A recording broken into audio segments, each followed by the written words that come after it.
যারা শরিয়া ভিত্তিক সমাজ ব্যবস্থা, রাষ্ট্র ব্যবস্থা কায়েম করতে চায় না, তাদের সাথে আমার আনোয়ারুল ইসলাম মুকুলের সম্পর্ক থাকতে পারে না। কারণ আমি সব কিছু হারা হলে চলবে, ইমান হারা হলে চলবে না।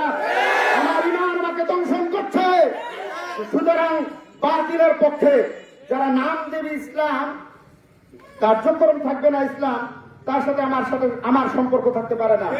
এই জন্য চূড়ান্ত সিদ্ধান্ত গ্রহণ করেছি, তাদের সাথে আমার সম্পর্ক একদম ছিন্ন। আমাদের কাঙ্ক্ষিত প্রার্থী ইসলামী আন্দোলন বাংলাদেশ মনোনীত রংপুর 1 গঙ্গাচড়া উপজেলা ও সিটি কর্পোরেশন 1 থেকে 9 নং ওয়ার্ডের সম্মানিত সংসদ সদস্য পদপ্রার্থী জননেতা জনাব মোহাম্মদ এটিএম গোলাম মোস্তফা বাবু ভাই সহ মঞ্চে উপবিষ্ট বিভিন্ন স্তরের নেতৃবৃন্দ, সামনে বসা একান্ত প্রিয় দিনদার মুসলিম তাওহীদি জনতা এবং অন্যান্য জাতির প্রতি আন্তরিক শুভেচ্ছা দিয়ে আমি সংক্ষিপ্ত পরিসরে একটু কথা আপনাদের সাথে শেয়ার করতে চাই।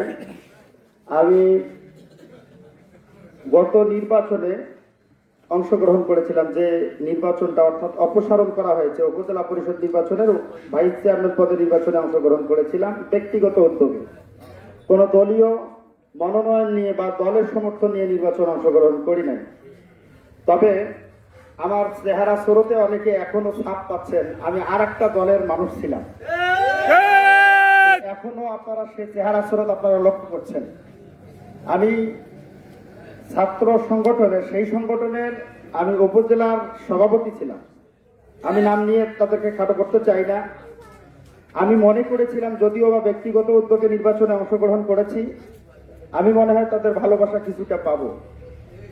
আমি সম্পূর্ণরূপে মাঠে এসে দেখলাম চিত্র ভিন্ন। আমি ব্যক্তিগতভাবে পীর সাহেব চরমনাই অর্থাৎ ইসলামী আন্দোলন বাংলাদেশকে সেইভাবে আসলে গুরুত্ব দিতাম না বা ওইভাবে পছন্দ করতাম না। পরে নির্বাচনের মাঠে এসে দেখলাম যে যাদের আমি বিরুদ্ধে ছিলাম সেই মানুষগুলো আমার জন্য বুক আগায় দিল, আমার জন্য গণসংযোগ করলো, ভোট করলো, তেনারা সর্বোচ্চ উদারতার পরিচয় দিল। তখনই আমার জ্ঞানের পরিধি খোলা শুরু হলো। আসলে যাদেরকে আমি দূরে রেখেছিলাম তারা আমার আপন, আর যাদেরকে কাছে রেখেছিলাম তারা আমার দূরে। তখনই সিদ্ধান্ত গ্রহণ করলাম, যদি হক কোনো সংগঠন থাকে তাহলে এটাই মনে হয় হবে। শুরু হলো আমার যাত্রা, শুরু হলো আমার ইসলামী আন্দোলন বাংলাদেশকে অবজারভেশন করা, শুরু হলো আমি বাংলাদেশ ইসলামী আন্দোলন বাংলাদেশকে একটু যাচাই করা শুরু করলাম। সেই সুবাদে ইউনুস ভাই আমার বাজান আছেন, আনিসুর রহমান আমার সভাপতি সাহেব, তাদের দাওয়াতে আমি পীর সাহেব চরমনাইয়ের দরবারে গেলাম। গত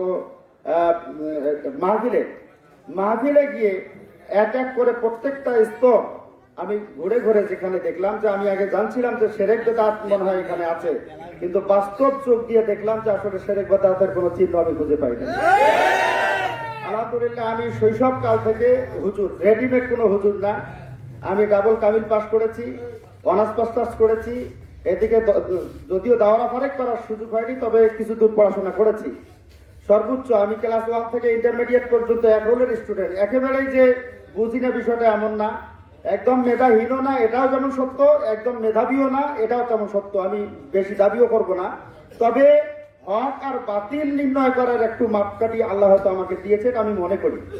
সম্মানিত উপস্থিতি, যাই হোক, আমি তাদের সাথে ছিলাম দীর্ঘদিন পথ চলেছি, কিন্তু বাস্তবতা হলো কি, আমার আন্দোলন হবে নিঃসন্দেহে আল্লাহ তাআলার সন্তুষ্টির জন্য।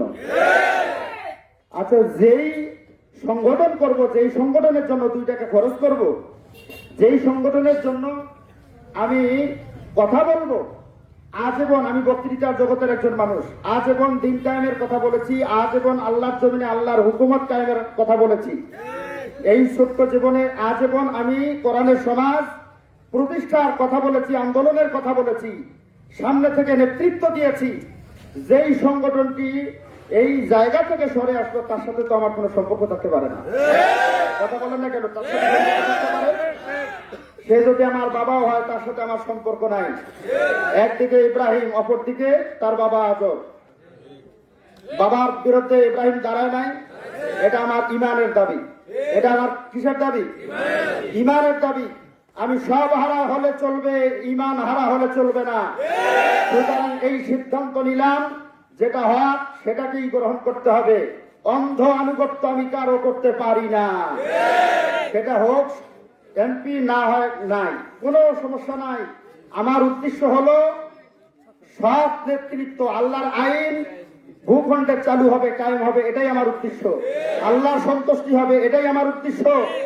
যারা আন আকিমুদ্দিন শব্দটি লোগো থেকে উত্তোলন করে দিতে পারে, তুলে দিতে পারে, তাদের সাথে ইসলামের সম্পর্ক তো আর থাকতে পারে না। আজ এবং স্লোগান দিয়ে আসছে আল্লাহর আইন চাই, সৎ লোকের শাসন চাই, এখন আছে? একজন নেতার মুখে এই স্লোগান আমরা পাই না। যারা শরিয়া ভিত্তিক সমাজ ব্যবস্থা, রাষ্ট্র ব্যবস্থা কায়েম করতে চায় না, তাদের সাথে আমার আনোয়ারুল ইসলাম মুকুলের সম্পর্ক থাকতে পারে না। কারণ আমি সব কিছু হারা হলে চলবে, ইমান হারা হলে চলবে না। আমার ইমান আমাকে দংশন করছে।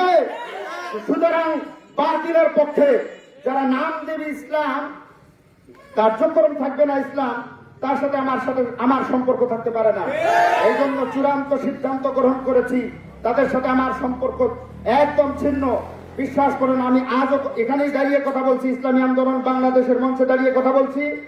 এই জায়গা থেকে যদি ইসলামী আন্দোলন বাংলাদেশও সরিয়ে দাঁড়ায়, আল্লাহর কসম সবার আগে এই জায়গা থেকে আমি সর্বপ্রথম সরিয়ে যাব। আপনারা যাবেন না? সুতরাং ইসলাম এর সাথে সম্পর্ক যাদের থাকবে, তাদের সাথে আমাদের মুসলমানদের সম্পর্ক থাকবে। সব মিলিয়ে আমি আপনাদের করজোরে অনুরোধ করছি, অন্ধ হয়ে যায়েন না, ইমান হারা হয়ে যায়েন না। এমপি হওয়া বড় কথা নয়, পার্লামেন্টে যাওয়া বড় কথা নয়। আল্লাহর জমিনে আল্লাহর দ্বীন কায়েমের আন্দোলন করতে করতে যদি মরে যাই, তাহলে আল্লাহ তাআলা আমাদের সাথ দেবেন।